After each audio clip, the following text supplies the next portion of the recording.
네, 행복한 주일 아침입니다. 아멘입니까? 네. 한 주간의 주와 함께 시작할 수 있어서 참 행복하고 감사합니다.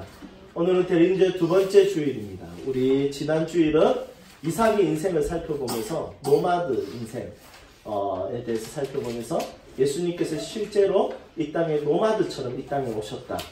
방랑자 유목민처럼 모든 보좌를 다 버리고 이 땅에 오셨다는 것에 대해서 나누었습니다.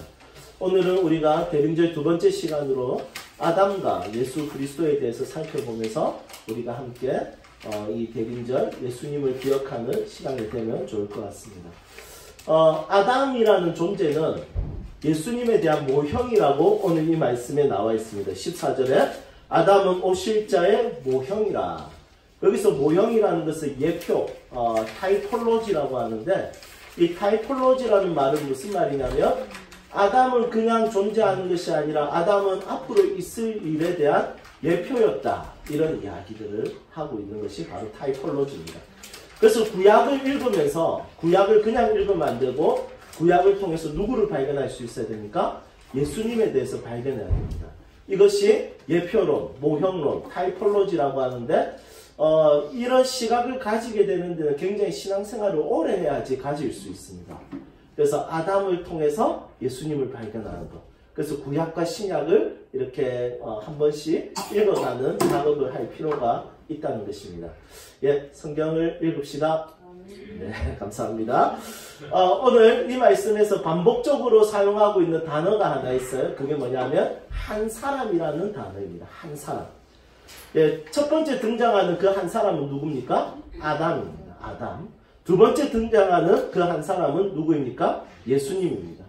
그래서 아담과 예수님. 아담은 예수님의 어떤 타이폴로지일까요? 어떤 대표성일까요? 아담은 이 대표성이 타이폴로지인데 아담은 어떤 대표성을 가졌냐면 죄를 짓고 모든 인류가 죄인이 된 거예요. 선천적으로 태어날 때부터 이제 모든 사람은 죄를 짓는 성향을 가지고 태어난 거예요. 여러분들은 어떻습니까? 죄인입니까? 아니면 의인입니까? 네, 교회는 진짜 다 마법에 걸린 것 같아요. 마술에 걸린 것 같아요. 다 자기가 죄인이라고 하고 뭐시 그렇게 회개할 게 많은지 매주일마다 참회에 기도하고 막 그렇게 하는 걸 보는 거예요. 자, 인도의 신의 사상은 뭐냐면 인도의 신의 사상은 전부 다 자기는 신이라는 거예요. 맞죠? 그런데 미국의 신 앞에서의 인간론은 어떠냐면 자기는 다 죄인이라는 거예요. 신이라고 하는 인도는 엉망으로 살고요. 죄인이라고 하는 미국은 꽤 괜찮은 삶을 살았어요. 여러분 제가 호주에 갔을 때 대화를 해보니까 어떤 다민족이 있잖아요. 어떤 민족이 제일 힘듭니까? 물어봤는데 저는 당연히 대륙인 줄 알았습니다. 차이나인 줄 알았는데 그런데 물어보니까 인도에 비하면 중국 사람은 정말 양반이랍니다. 그 인도 사람은 같이 한다는 게 진짜 힘들다 하더라고요. 그래서 인도 사람하고 같이 지내는 게 너무 힘든데 왜냐하면 자기 자신을 신의 영역이라고 생각하기 때문에. 그런데 우리 기독교에서는 자기 자신을 뭐라고 가르칩니까? 죄인으로 가르쳐요. 그런데 그냥 내가 죄를 짓는 것도 죄인이지만 아담으로부터 나는 선천적으로 죄를 짓는 성향을 가지고 태어나는 거예요. 예를 들면 독사의 새끼는 독을 가지고 심지 않아도 독사의 새끼는 독을 가지고 태어나는 거예요. 이 대표성인 거죠. 하나님께서 아담에게 네가 이 선악과를 따먹으면 죽으리라. 이 죽는다라는 말은 무슨 의미냐면 죄를 짓는 성향을 가지는 거예요. 죄를 짓는 성향을 가지고 그 자손들이 태어나는 거예요. 그리고 첫 번째 일어나는 그 다음 자손이 가지게 되는 첫 번째 죄가 뭡니까?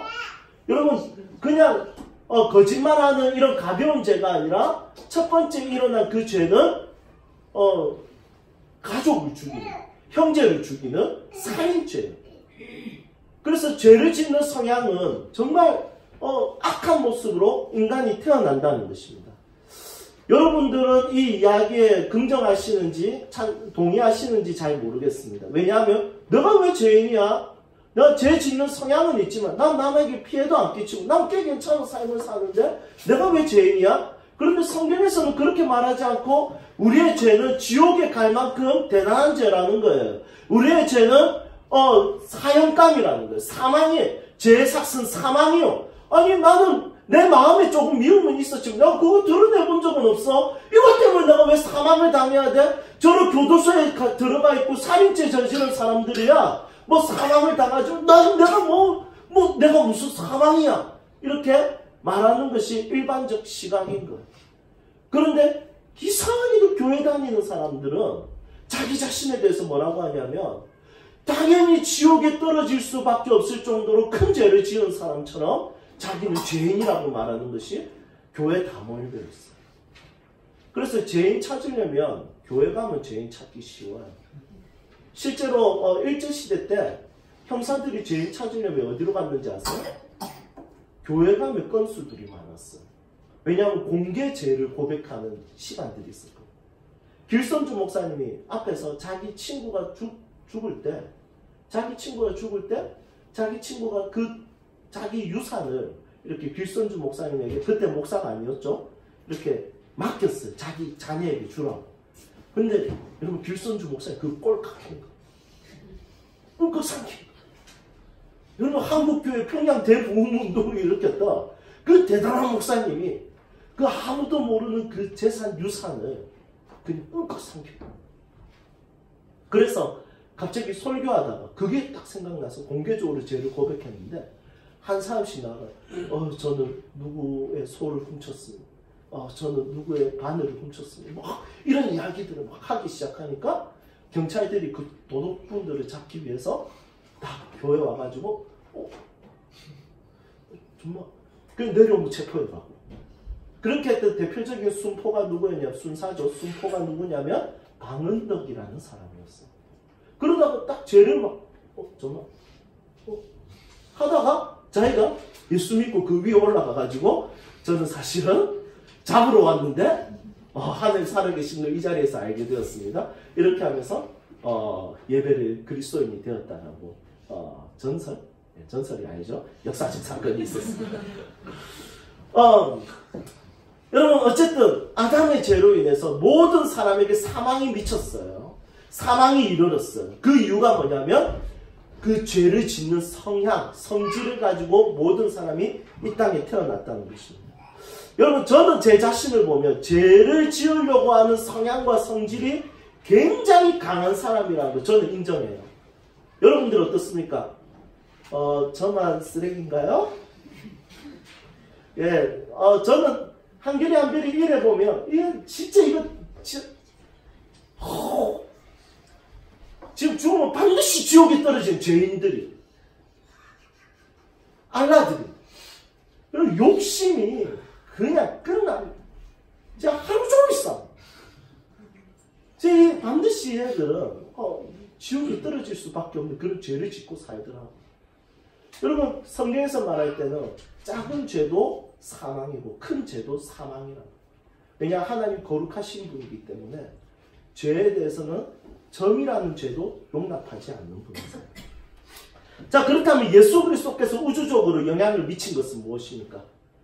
예수님께서 우주적으로 인류에 영향을 미친 것은 바로 생명을 주십니다. 예수 그리스도를 믿는 자들마다 구원에 이르는 생명과 천국을 누리게 하는 놀라운 은혜를 베풀어 주신 거예요. 그래서 한 사람, 아담이 이 온 인류에 미친 것과 예수 그리스도가 온 인류에 미친 것은 너무 다른 결과를 낳았습니다. 여러분 이 사실로 인해서 우리는 오늘 두 가지 메시지를 오늘 나누게 될 겁니다. 첫 번째 뭐냐? 한 사람에 대한 중요성이에요.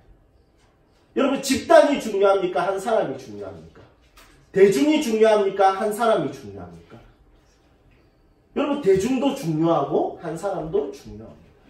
그런데 어느 순간에 보면 대중이 법이고요. 대중이 원하는 것이, 대중이 따르는 것이 대단한 사람이 되는 것입니다. 그런데 성경은 한 사람의 역할에 대해서 굉장히 많이 기록하고 있습니다. 창세기를 딱 펴면 아담에게 초점을 맞춥니다. 그리고 노아에게 초점을 맞추고 아브라함에게 초점을 맞춥니다. 사무엘, 다윗, 엘리야, 다니엘, 베드로, 바울 이런 식으로 한 사람씩 초점을 맞추면서 그 사람의 인생을 다루면서 하나님께서 성경을 기록하셨습니다. 여러분 무슨 의미냐면 성경은 대중도 다루지만 성경이 구체적으로 성경을 이 서술에 나가는 형식이 뭐냐면 한 사람에 대한 가치와 의미와 중요성에 대해서 다루고 있다는 것이죠. 제 아는 목사님이 애가 5명이 있는 목사님이 계시고, 그리고 저희 가족은 애가 3명이잖아요. 함께 카라반 캠핑 여행을 한번 갔었습니다. 1박 2일. 여러분 분위기가 어땠겠습니까? 개판이? 여러분 애만 8명. 진짜 진짜 여행이 아니라 진짜 스트레스. 진짜 너무너무 힘들었어요. 그런데 우리 애가 3명인데 우리 애는 제가 봤을 때는 한 사람씩 보여요. 그런데 우리 그 상대 쪽 목사님 애들 5명. 제가 처음에 이름을 물었어요. 첫째 이름이 뭐예요? 둘째 이름이 니네 이름이 뭐더라? 이런 식으로 좀 관심을 가졌습니다. 결국에 이름 외우는 걸 포기하고 1, 2, 3, 4, 5로 이렇게 불렀습니다. 그런데 3하고 4는 너무 닮아가지고 분간이 잘 안 돼. 얘가 3인가? 얘가 4인가? 이렇게. 여러분 제 눈에는 그 아이들은 집단적으로 보이는 거죠. 그런데 우리 아이들을 봤을 때는 집단적으로 보이는 게 아니라 한결이만의 독특한 빛깔이 보이고 한결이만의 독특한 빛깔이 보이고 이래만의 독특한 빛깔이 보이듯이 그 목사님에게도 1, 2, 3, 4, 5가 아니라 한 사람 한 사람 한 사람의 가치로 보시더라고요. 그래서 누가 밥을 덜 먹었는지 누가 밥을 더 먹었는지 여러분 5명이나 되는데 뭐 먹고 안 먹고 이게 눈에 보이겠습니까? 저는 전혀 안 보이더라고요. 그런데 그 누가 움직이더라도 그 아이의 이름을 정확하게 부르면서 정확하게 그 아이들에 대해서 뭘 먹었는지 뭘 더 먹었는지 하나하나 챙기는 모습들을 보게 되었습니다.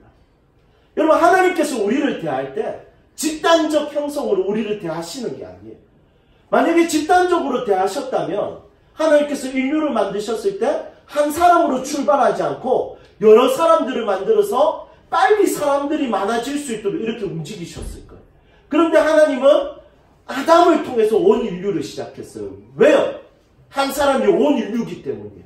한 사람이 전부이기 때문이에요. 한 사람의 가치가 온 천하이며 온 우주보다 귀하며 온 세계의 열방을 다 바꿔도 바꿀 수 없는 존재가 바로 한 사람에 대한 가치이기 때문이에요. 성경은 한 사람에 대한 가치를 중요하게 합니다. 제가 꿈꾸는 교회가 있습니다.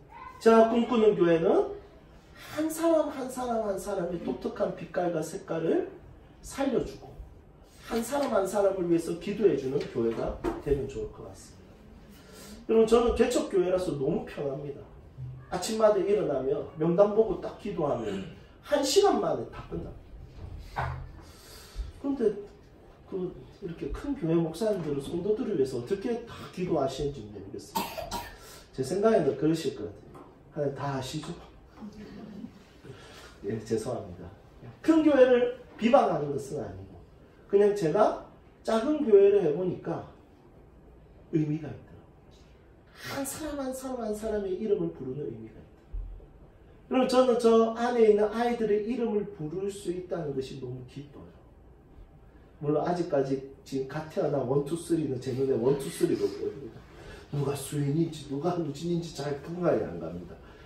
하지만 저 아이들의 이름을 부를 수 있다고 주일마다 너무나도 의미 있고 가치 있는 목회라고 저는 생각합니다. 마찬가지입니다. 여러분 우리가 함께 꿈꾸는 교회는 한 사람을 소중히 여기는 교회가 되면 좋을 것 같습니다. 아멘입니까? 네. 자 옆에 있는 사람들과 인사합시다. 당신은 나에게 소중한 사람입니다. 당신은 나에게 소중한 사람입니다. 예, 성경을 통해서 한 사람에 대한 소중한 마음을 품을 수 있기를 소망합니다. 그리고 두 번째 기억해야 될 것이 있습니다. 두 번째는 뭐냐? 첫사람 아담이 미친 영향력과 두 번째 한 사람 예수 그리스도께서 미친 영향에 있어서 한번 좀 살펴볼 필요가 있습니다. 첫 번째 사람 한 사람 아담이 미친 영향을 이렇게 표현할 수 있습니다. 아이가 진흙탕에서 놀다가 집에 들어와서 그냥 방에 누워가지고 이불을 감고 자야지 이렇게 하면 어떻게 되겠습니까? 그때부터 어머니들이 뚜껑이 열리죠. 그러면 어머니들이 뭘 하겠습니까? 빨리 와! 씻기고 방 다 닦고 처리하고. 그래서 우리가 어릴 때부터 많이 들었던 말이 있습니다. 자기 방을 가진 자들은 이런 말 진짜 많이 들었을 겁니다. 어지러운 사람 따로 있고 치우는 사람 따로 있나. 여러분 저는 수백 번 들었어요. 수천 번 들었습니다. 여러분 한 사람은 어지럽히는 사람, 한 사람은 정리정돈하고 새롭게 하고 회복시키는 분으로 이 땅에 오셨습니다. 여러분 아담의 후손들은 모든 자들이 이제 어지럽히는 존재가 되었습니다. 이 시대는 아담의 후손답게 여전히 죄를 짓습니다. 이 세상은 아담의 후손답게 여전히 악하고 추하고 더럽고 미움으로 가득하고 음란과 분노로 가득합니다. 핵을 만들어요. 군대가 없는 나라가 거의 없습니다. 물론 있긴 있어요. 모로코 같은 나라는 군대가 없어요. 그런데 군대가 없는 이유는 군대를 형성할 수 있는 규모가 없는 거예요. 그래서 다른 나라가 지켜주고 있어요. 여러분 군대가 없는 나라를 찾기가 어렵습니다. 잠금장치가 없는 대문을 가진 자들이 있습니까? 여러분 문을 열어놓을 수가 없어요. 여러분 이 세상을 유지하고 있는 것이 사람입니까? 법입니까? 이 세상을 유지해야 되는 것은 사실은 사람인데, 그런데 이 세상을 유지하는 것은 법이 되어버렸습니다. 법이 없다고 생각해 보십시오. 사람의 양심과 사람의 생각과 사람의 본성에 이 사회를 맡긴다고 생각해 보십시오. 자율적으로 운영하게 된다면 이 사회는 엉망진창이 될 것입니다. 여러분 법이 없으면 이 사회는 분명히 엉망진창이 될 겁니다. 그래서 이 사회를 유지하는 방법이 사람이 아니라 법이라는 것이 참 안타깝습니다. 유일하게 사랑으로 이루어지는 공동체가 있습니다. 어디입니까? 가족. 여러분 법이 없어도 이 법으로 운영되어지지 않고 사랑과 그리고 섬김과 존중과 자율적인 법으로 움직이지는 것이 바로 가족이라는 공동체입니다. 여러분들의 가족들은 정관이 있습니까? 여러분들의 가정에는 뭐 1조, 뭐 아빠는 아빠다, 2조, 엄마는 엄마다, 아빠 3조, 애는 아빠 말에 복종해야 된다, 4조, 입을 개지 않으면 해초리 10대, 이런 정관이 없을 겁니다. 여러분 가정은 법으로 이끌어가는 것이 아니라 가정은 사랑과 용납으로 이끌어가게 되는 것이죠.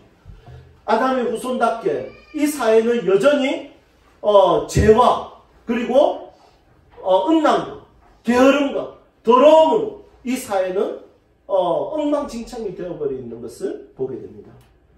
이런 이 땅을 용서하기 위해서 예수님께서 이 땅에 오셨습니다. 나라는 인생의 방을 나는 항상 더럽히는 존재입니다. 나라는 인생의 방을 나는 항상 어지럽히는 존재입니다. 그런데 예수님은 내 인생에 오셔서 십자가의 보혈로 깨끗하게 하시고 새로운 인생, 새로운 소망을 허락하시는 분이 바로 예수 그리스도입니다. 아담이 미친 그 영향력, 죄는 결국에는 사망과 형벌이 왕노릇하게 되었습니다. 그리고 예수님께서 우리 인생에 미치는 영향은 모든 것을 무조건적으로 용납해주는 은혜가 우리의 왕노릇이 되었습니다. 예를 하나 들어보면 이런 거예요. 이 태블릿 PC가 있는데 만약에 이 태블릿 PC를 우리 효율 형제님 계신데 효율 형제님이 제 태블릿 PC를 떨어뜨렸어. 그리고 이게 깨졌어. 생각만 해도 아파요. 여러분 저는 어떻게 하면 좋을까요? 제가 만약에 이렇게 얘기해요. 효율 형제, 저는 반드시 복수합니다. 그 대가를 반드시 치르게 될 것입니다.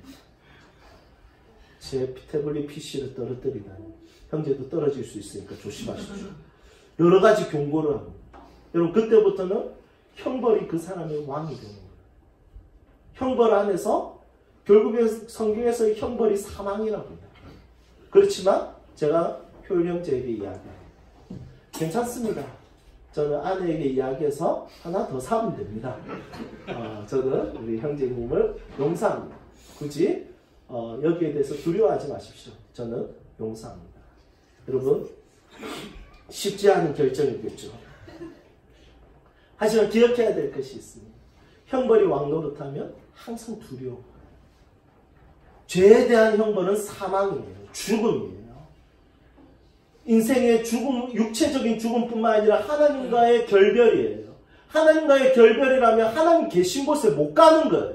그러면 죽으면 하나님 계신 곳에 못 간다는 것은 지옥에 가는 거예요. 죄에 대한 대가는 그것은 형벌입니다. 그 형벌 안에서 사는 자들의 그 조마조마한 마음, 언제 죽을지 모르는 그 죄의 대가를 언제 받을지 모르는 그 조마조마하는 마음으로 이 땅을 살아가는 자들과 그리스도 안에서 모든 것을 용납받았고 모든 것을 용서받았기 때문에 은혜가 왕노릇하여, 그렇지, 주님이 나를 받아주셨어. 그렇지, 주님이 나를 자녀 삼아주셨어. 그렇지, 주님이 나를 아들, 딸로 삼아주셨어. 나 참 부족해, 연약해. 그렇지만 나 죄인이야. 그렇지만 이런 나를 주님께서 무조건적으로 용서해 주셨어. 이것을 믿고 사는 자들은 생명이 보장되어 있기 때문에 은혜의 왕노릇 아래서 살아갑니다. 사랑하는 여러분, 여러분들의 인생은 뭐에 속해 살고 있습니까? 뭔가 조마조마하고 형벌받을까 봐. 내가 하나님 나를 보여주는 것이 아닌가. 하나님은 진노의 하나님이시고 하나님 나를 혼내시고 나는 혼나는 인생 아닌가. 이런 조마조마한 인생입니까? 아니면 나는 용서받았어. 나는 하나님께서 나를 품어주셨어. 이것으로 인해서 모든 것이 자유롭고 기쁘고 모든 인생이 축제가 되는 그런 삶을 살고 있습니다. 사랑하는 여러분, 이 대림절로 인해서 여러분들의 인생이 축제와 같아지기를 축복합니다. 예수님께서 이미 모든 것을 담당하셨습니다. 예수님께서 이미 모든 것을 해결하셨습니다. 예수님께서 승리하셨습니다.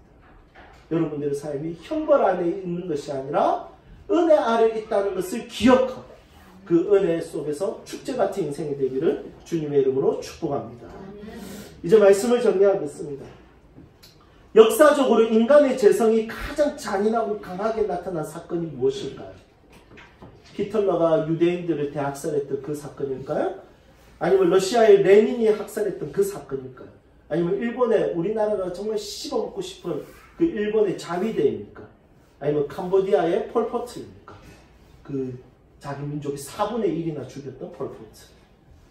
여러분, 인류에서 가장 잔인한 죄성과 그 모습이 강하게 나타난 사건은 무엇입니까?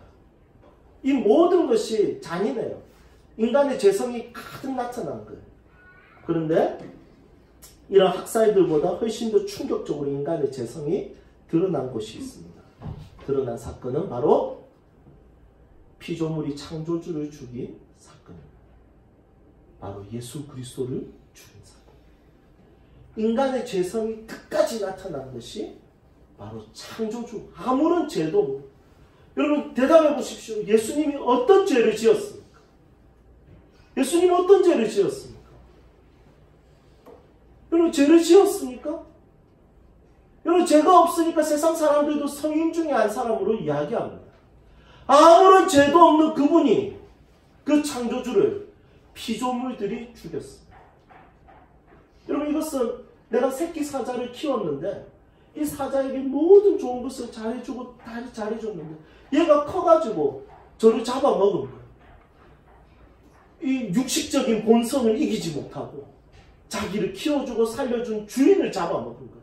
그것처럼 인간을 만들고 인간을 보호하고 인간을 이게 자유를 주고 축복하셨는데 그 인간이 죄성을 이기지 못하고 창조주이시며 아무런 죄도 없으신 그 예수 그리스도를 끔찍하고 잔인하게 십자가에 못 박으신 그 예수 그리스도가 이 땅에 태어나셨을 때 그분을 환영할 수가 없으니까 어떻게 하면 말 부유에다가 그분을 누인 거예요.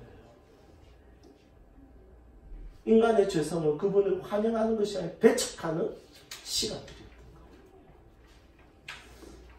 여러분 그렇다면 창조주이신 하나님의 사랑은 언제 제일 크게 드러났습니까? 창조주가 피조물을 위해서 피조물의 손에 대신 죽은 거예요. 이 예수 그리스도 한 사람이 하신 일은 그냥 아이고 좋은 분이 죽었네 이게 아니라 피조물 손에 창조주가 죽은 것이고 피조물의 모든 큰 죄성이 정확하게 나타난 최악의 사건이었어요. 그런데 이 최악의 사건으로 인해서 예수님은 우리를 용서하신 것. 예수님은 우리를 위해서 대신 죽으신 것. 예수님께서 나의 그 비참한 죄를 위해서 대신 고통당하시고 죽으신 것입니다. 이 대림절로 통해서 예수님에 대해서 조금 더 아는 시간이 되기를 소망합니다. 술 맛을 조금 더 알고 쾌락의 맛을 조금 더 아는 12월달이 아니라 나를 얼마나 사랑해서 나를 위해서 죽으신 그 예수 그리스도의 그 은혜의 맛을, 그 놀라운 용납의 맛을, 무조건적으로 나를 품어주신 그 은혜의 맛을 아는 이 연말이 되기를 주님의 이름으로 축복합니다. 우리 함께 찬양합시다.